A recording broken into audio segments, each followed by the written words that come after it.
вечер, ова е ТВ журналот на Гласот на Америка на македонски јазик Newsflash, а јас сум Лилица Китановска. Вашингтон направи потек за придвижување на застоените разговори за справување со климатските промени што се одвиваат во Данска. Еве што предложи. Соединетите американски држави ветија дека ќе помогнат да се соберат $100 милиарди годишно за сиромашните земји да се справат со климатските промени, потек што би можел да даде нов импулс на климатската конференција на Обединетите нации во Копенхаген. Државната секретарка Хилари Клинтон ова го најави денеска по пристигањето на конференцијата во главниот град на Данска, токму кога многумина виши официјални лица изразија сомневање дека ќе биде постигнат некаков резултат. Клинтон рече дека средствата зависат од способноста на представниците на конференцијата да постигнат цврст договор што го вклучува главните економии. Таа сепак предочи дека САД нема да стават подпис на договор за намалување на емисијата на штетни гасови, што не би бил транспарентен. А од другите вести, мексикански представници на морнарицата соопштија дека Артуро Белтран Лейва, водачот на еден од највлијателните картели за дрога, е убиен од страна на безбедносните сили во престрелка во резиденцијален комплекс во градот Куернавача. При тоа биле убиени и 3 други припадници на бандата, додека 4-ти член на картелот извршил самоубиство. Смртта на Белтран Лейва представува победа за напорите на председателот Фелипе Калдерон во борбата против дрогата во услови кога насилството поврзано со картелите за дрога е во пораст. Кина и Северна Кореја ветија засилување на напорите за решавање на севернокорејскиот нуклеарен спор. Двата азиски соседи ветувањето го дадоа денеска, откако јужнокорејскиот председател Лим Јунг Бак имаше разговори со кинескиот подпредседател Жи Жиспин во Сеул. Северна Кореја изведе 2 подземни теста за оружје што употребува плутониум, а збогатениот ураниум е уште еден начин за правење нуклеарна бомба. САД работат со Кина, Јужна Кореја, Јапонија и Русија да го натераат Пјонкјанг да се придржува на договорот од 2005 и во замена за програмата за оружје да добие дипломатски ангажман. Италијанскиот премиер Силвио Берлускони денеска е отпуштен од болница, 4 дена откако беше нападнат со статуетка на собир во Милано. Видеоснимката го покажува Берлускони со лице завиткано во завој, како и мафта на новинарите при влегување во автомобилот. Соработник на Берлускони кажа дека претходната ноќ за премиерот минала мирно во болницата Сан Рафаеле и дека премиерот едва чека да се врати на работа. Русија ги обвинува Соединетите американски држави дека го забавуваат напредокот за постигнување нов договор за нуклеарно оружје. Рускиот министер за надворешни работи Сергеј Лавров денеска ги обвини американските преговарачи дека изминатава недела го забавувале процесот за напредок по прашањето. Тој додаде дека иако преговорите се подобриле, постои мала веројатност дека може да се постигне договор кога рускиот председател Дмитрий Медведев и американскиот председател Барак Обама неделава ќе учествуваат на конференцијата за климатски промени во Копенхаген.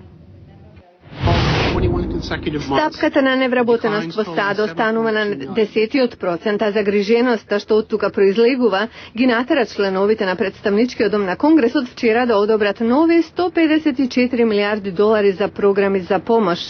Со овој документ бенефициите заради невработеност и здравствените програми за невработените ќе бидат продолжени. Околу 50 милиарди ќе одат на инфраструктурни проекти, како патишта и мостови, а повеќе од 20 милиарди ќе одат за помош на сојузните држави да не отпуштаат наставници и други клучни вработени. Имајте пред вас секој ден во годината. Пријавете се за бесплатен календар на Гласот на Америка, со што автоматски ќе започнете да добивате бесплатен електронски дневен билтен на вести. За сите информации појдете на glasnaamerica.com. Декември во Соединетите американски држави обично е време кога луѓето даваат пари и други прилози на добротворните организации. Но оваа година американците многу помалку бркаат во џебовите. И додека донациите се многу помали, потребите од услугите што овие организации ги даваат се поголеми од кога да било. Лини Грин стои пред продавница во Арлингтон, населба во близина на Вашингтон. Со звона тој собира пари за Salvation Army или Спасителна армија, христијанска организација со филијали низ цел свет за помош на сиромашните. Се гордеам што го правам ова, зашто правам нешто добро, вели тој. Грин нема работа и живее во засолниште за бездомни. Многу од оние со звоно пред предавниците се волонтери, но некои, како Грин, работат за мала надница. Барав работа кога ја најдов спасителната армија и решив да работам со нив за да му помогнам на некој друг помагајќи си себе си. Многу американци си уште велат дека ќе дадат прилози за време на празничната сезона. Но Американскиот Црвен крст направи истражување кој покажа дека 20% од американците ќе дадат помалку.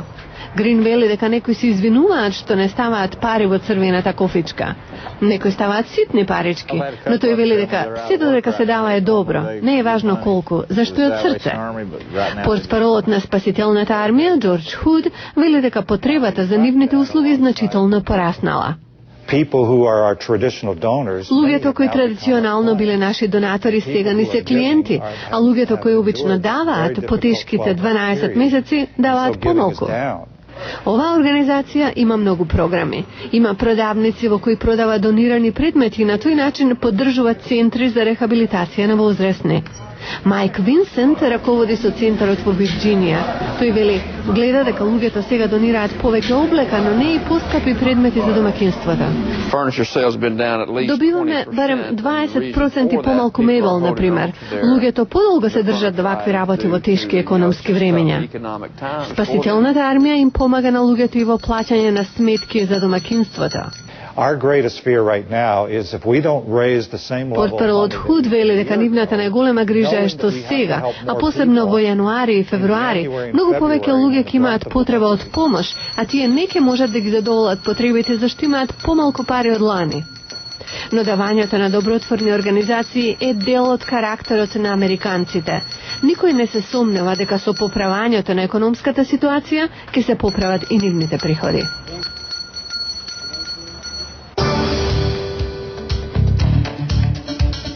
Утре во News Flash, Invictus, филм за националното помирување во Јужна Африка.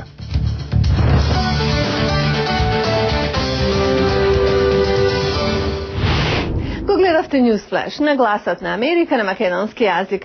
Јас и вечерва ве потсетувам да појдете и на нашата веб страница за многу повеќе информации. Гласнааmerika.com. До гледање.